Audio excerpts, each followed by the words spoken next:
You see a headline like this about a fuel tariff in Nigeria, and you might just scroll right past it. But trust me, this is the key to a massive economic story that affects millions of people. We're going to break down exactly what's going on and why it's such a huge deal. So this is the real question, isn't it? How can one seemingly small policy change, just a 15% tariff, send such huge waves across an entire country? Well, the answer shows you just how connected everything is in a modern economy. All right, first up, the sudden reversal. Let's get right into the specific decision that basically kicked off this whole economic firestorm. So here's the core of it.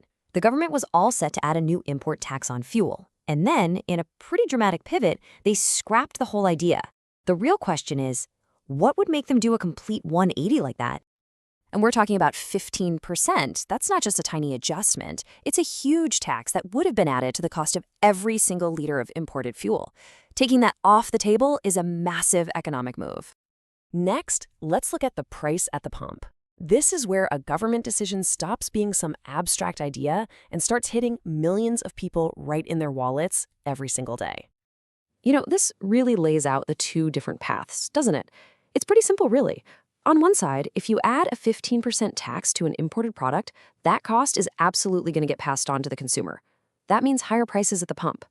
So by removing it, the government is trying to stop that price hike before it even starts. So that's the direct effect on what you pay for fuel. But the story gets so much bigger than that. Now we're zooming out to see the economic ripple effect and how one single price change can threaten to spark inflation across the whole country.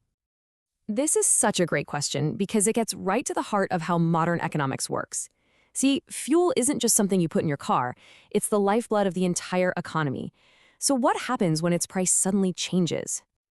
This breaks it down perfectly. It's a simple chain reaction. When fuel gets more expensive, it costs more to transport everything.